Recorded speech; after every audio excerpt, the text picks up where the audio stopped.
this is an added layer of security for the front end and the surface of the web application, known as input validation or whitelisting. As you can see here, we've added some parameters. The ID number has to be 13 digits. The account number has to be 7 digits. And the user has to have a strong password of 8 characters, 1 number, and 1 special character. This ensures that the password is strong and that the user has a unique password, and prevents attacks such as SQL injection and cross-site scripting. Now let's try and register a user. Now we test our input validation. Let's enter a username, the user's full name, an ID number, an account number, and the password. Oh, looks like the ID number has to be 13 digits as shown by the prompt. Repeat. The account number has to be 7 digits. Looks like we do not have a strong password. We need to enter a strong password. Now we've registered successfully. Now we log in. Enter our 7-digit account number and our strong password. Login successful. Now we move on to making a payment. Select our bank. We add in our account number, the SWIFT code, the city of the bank, the currency, and the payment reference.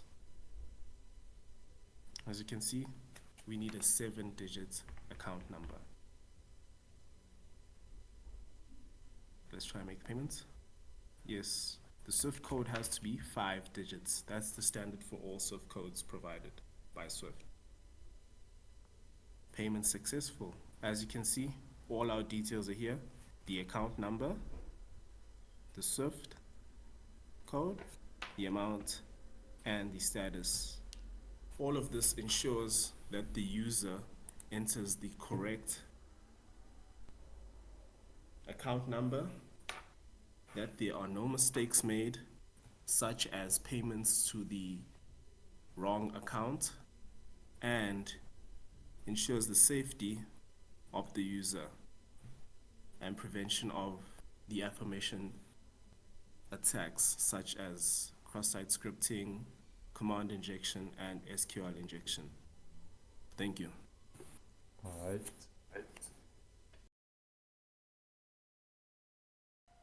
Our connection string in the env file allows us to save information from the website. It allows us to save things such as users, the passwords, and the documents or the payments made.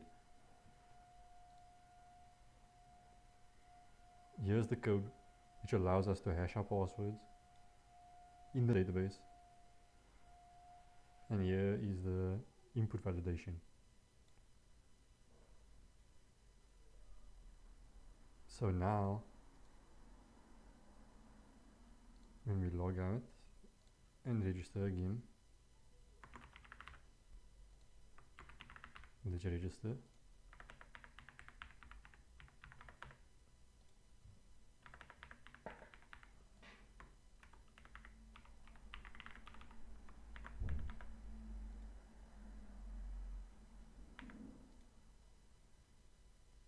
Okay, registered, let's log in.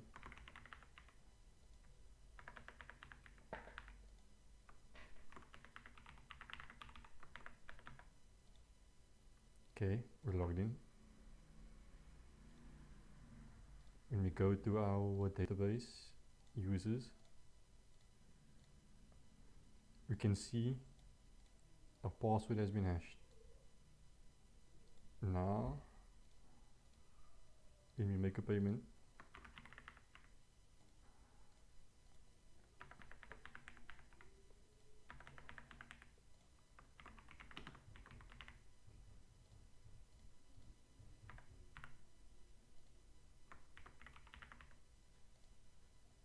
payment has been saved.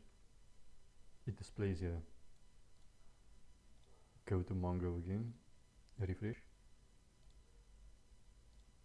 As you can see, a payment has been saved.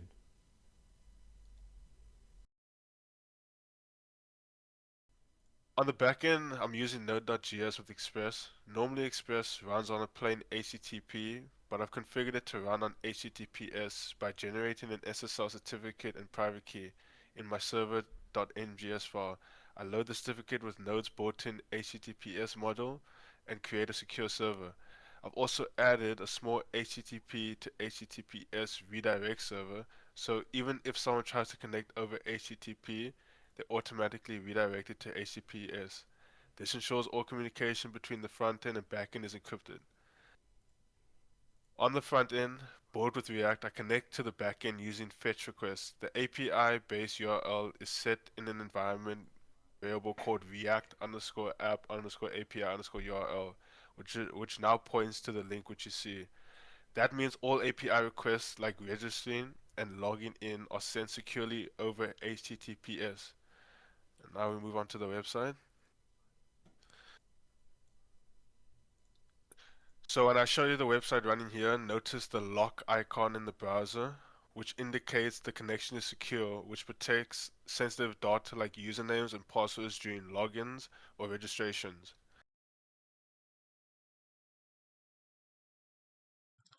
Good day, I'll be explaining Helmet and XSS protection. Helmet is a security middleware for Node.js and Express applications. It helps protect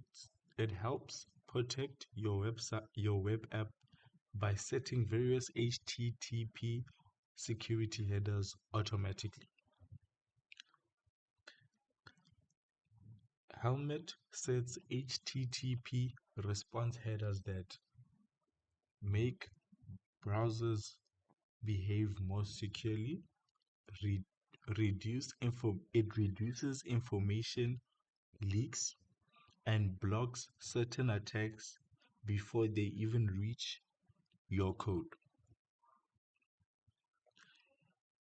XSS protection stands for cross-site scripting. It is a type of security attack where hackers inject malicious JavaScript into web pages that other users see. XSS protection means adding defenses that stop malicious scripts from running the user's browser. Now, these are our dependencies that we use to protect our web browser. Now, I'm going to show you an extension for Postman to show me all our Helmet protections.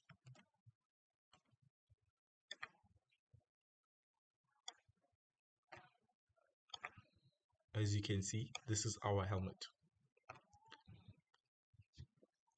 Our XSS protection is set at 0. Thank you.